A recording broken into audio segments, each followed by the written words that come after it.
can have an interview, but I would like my name to be anonymous.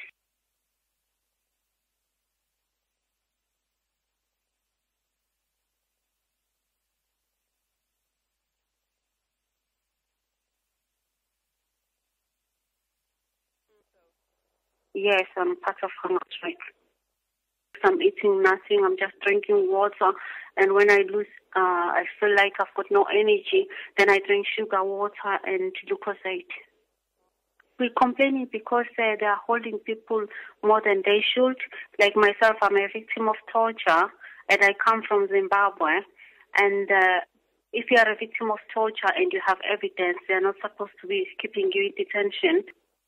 They're being detained contrary to international law, which govern who should be in detention and who should not. So, for example, we have women who are rape survivors who've come and fled and have often been raped in prisons in the countries they've left behind. And they end up in a place like Yarl, and they can be there for months and months without any legal representation. If they don't have English, without any translation to explain what is going on in the process. And in fact, they can also be turned around very, very quickly from the day they come in, because there's a fast-track process whereby women's cases can be decided in 10 days.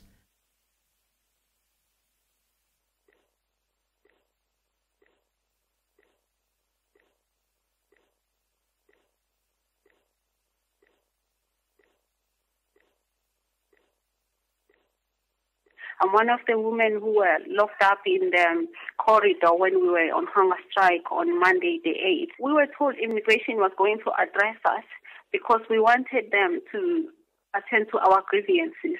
And then we were told, wait there for immigration to talk to us. And then one officer said, the immigration is right there, and directed us towards the corridor. But nobody came. And the manager, by the name of Viv, locked us there. We were locked up in that place since shortly before 12 up to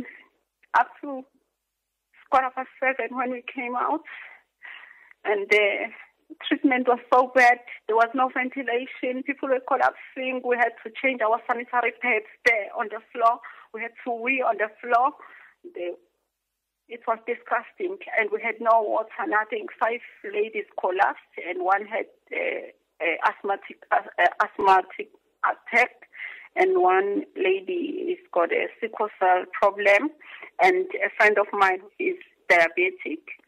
We didn't even think of trying the windows because we know they have an alarm and they are locked. And at the end, when people were collapsing, some ladies decided to check if the windows were really locked. It was maybe after 3 hours. And then, fortunately, one of the windows wasn't locked and managed to open the window. Some ladies escaped through the window to get fresh air outside. They stood there outside.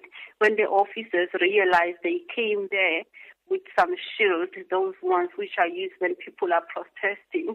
They came and they ran into the windows in order to stop the people from coming out, and some women got injured when they came running with those shields. One lady lost the whole nail, came off, and the other lady was beaten by the officers with that shield, and they saw the blood coming out from the ear. We didn't break anything. We didn't do any violence. We were there singing gospel music, praying, and then we saw a helicopter. We don't know if it was for news or what, because we were trying all sorts of help. We were phoning even the police, but they didn't respond. We phoned even the ambulance services. They didn't come. And when the officers saw the helicopter, they took their high visibility, those orange jackets, windbreaker jackets, and they pushed the other detainees down on the floor, and they blocked them with those jackets so they cannot be seen.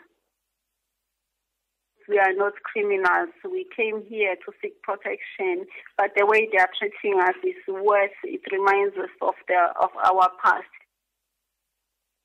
The government has built in legislation and rules and the regulations which have made this possible against the United Nations conventions that are meant to protect victims of torture.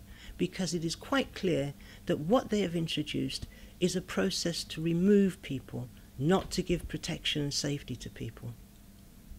There are over 20 women who are still sticking fast to the hunger strike, and of course that's a great concern.